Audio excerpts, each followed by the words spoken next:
Hello everyone and welcome to another Roaring Records tutorial. Today I want to talk about using the equalizer and the different functions that the equalizer has built within it.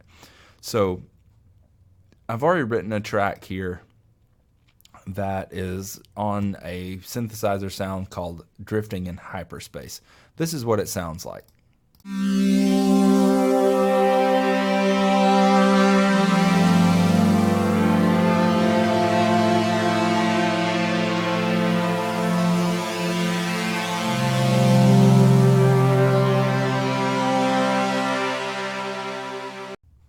I picked this sound because it's got a lot of different frequencies in the sound, and it's something that's very good for us to test out an equalizer on. So what is an equalizer? Well, an equalizer is a tool that either boosts, which means to increase, or attenuates, which means to decrease specific frequencies within the sound. How do we get to the equalizer? Well, it's abbreviated EQ, and it's right here on the side. When you click on the EQ, it's going to add the plugin into your audio effects and bring up this lovely menu. Now, if yours is not already, I highly recommend that you choose the Equalizer tool and have it glowing. It just gives you a good idea of where the sound waves are actually happening. Let me show you.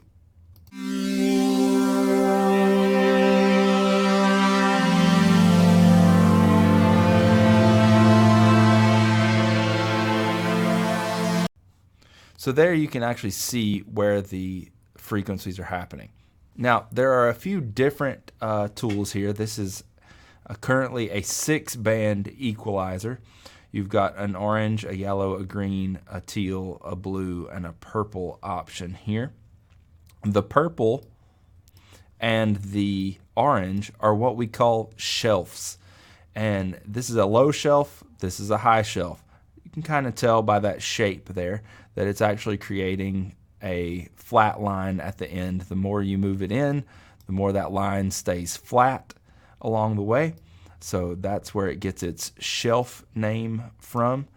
And then this is a high shelf, same thing happens. The ones in the middle are called peaks, and they rise or fall.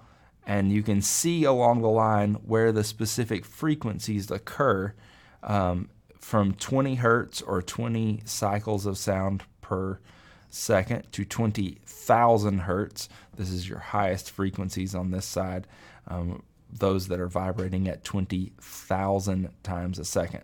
So we've got shelves and we've got peaks. And you can actually change the width of the peaks. If you look down here with the Q factor, you can change how narrow or how wide that peak is, depending on what you're hoping to do with your different things. So feel free to test these different things out.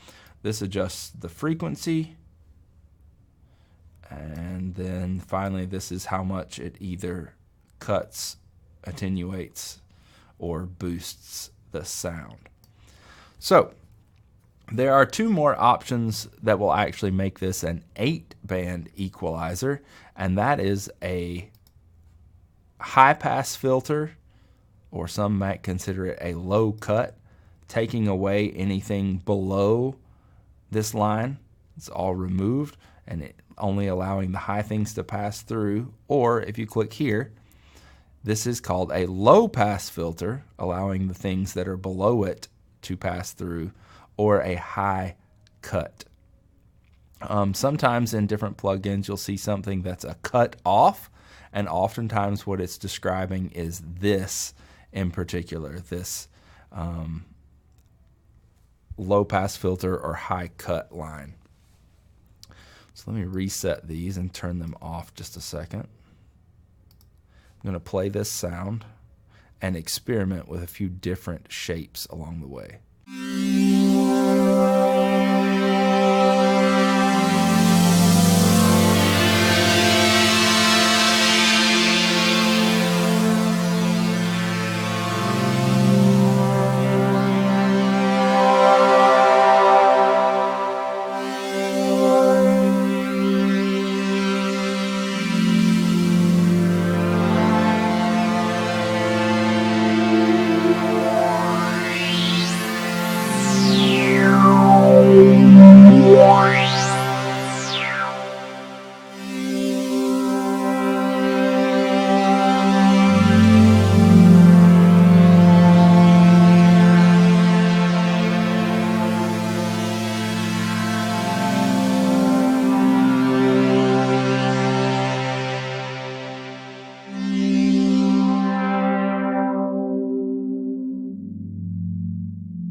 So you should be able to get a pretty good idea of what's happening there with the different effects. These, again, are filters with a shelf shape and a peak shape. I hope that helps get the terminology straight. Experiment with that till you find the exact tone quality that you like. Thanks. Have a good day.